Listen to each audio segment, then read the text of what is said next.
High above a wind-ruffled ridge at dawn, a raven nudges a stubborn shell into a crack, waits, then tilts it just enough for a sliver of food to slip free.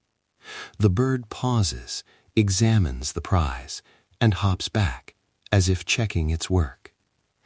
In that moment, we see nature's quiet wisdom. Today, let's slow down with the common raven, a species whose intelligence is patient, precise, and often surprising. Delivering this gently, listen for the small sounds around them, and listen with me. The common raven, Corvus corax, lives across much of the northern hemisphere, from cliffs and boreal forests to city edges and desert canyons.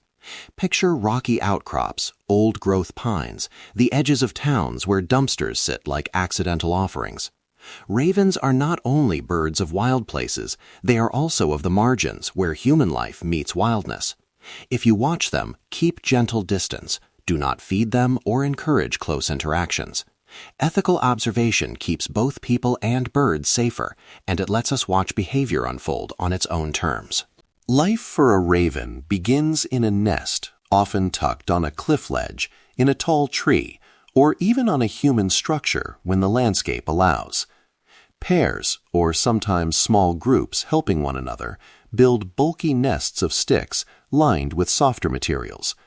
Females lay several eggs, and the rhythm of incubation, feeding, and sleep establishes the first lessons: how to beg, how to follow a parent, how to respond to the world's demands.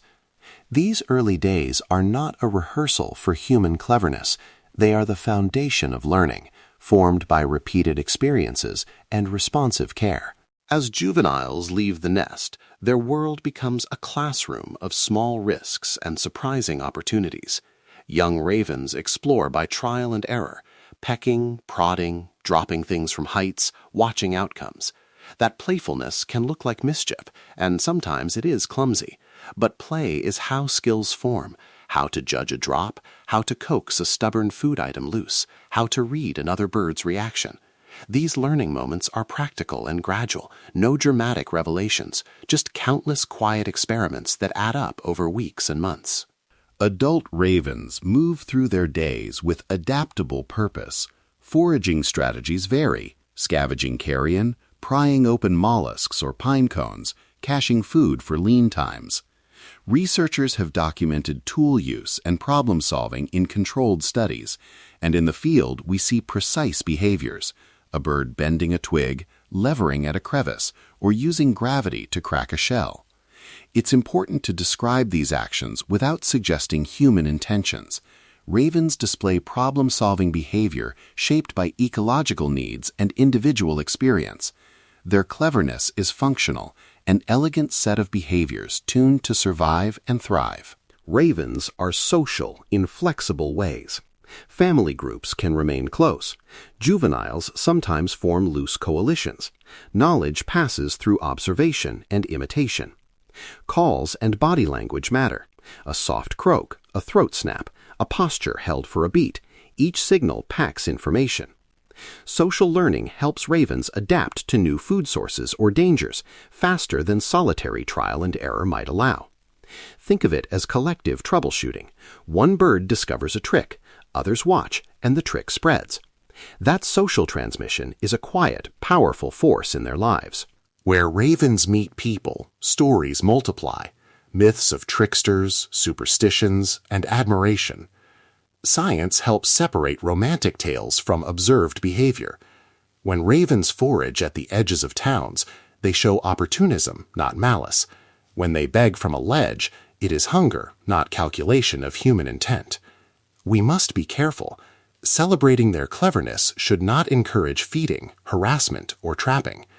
Practical stewardship means protecting nest sites, reducing hazards like open garbage, and giving birds space to solve their problems on their own.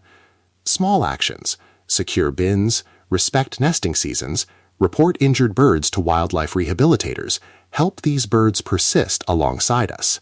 So what can one person do? Observe thoughtfully. That is the first step. Join a community science project and record sightings. Support local habitat protections. Avoid rewarding birds with food that changes their natural choices. Conservation here is quiet, cumulative. A neighborhood that keeps green corridors, a volunteer group restoring native shrubs, a school that teaches children to watch rather than to feed. These are hopeful, realistic steps that respect ravens' intelligence without exploiting it. Before we close, one more thing to hold on to. Intelligence in ravens is not a mirror of humanness, but a different kind of solution, one shaped by seasons, food, and social life. Their creativity comes from challenges they actually face. Watching a raven at a crevice, solving a small puzzle at dawn, there's no need to rush to explain it away or to dress it with a human story. Instead, we can simply watch, learn, and let their behavior teach us patience. And there, for now, we leave the common raven, a patient problem solver at the edges of our shared landscapes. If this quiet journey with the raven brought a small sense of wonder, and if you'd like to keep slowing down with One Bird Stories, please subscribe to Avian Tranquility. Share this episode with someone who enjoys learning slowly, and consider leaving a note about a raven you've seen, what it did, where you found it. Thank you for listening with care. Until next time, may the soft problem-solving of the wild linger in your day and invite a little more patience into ours.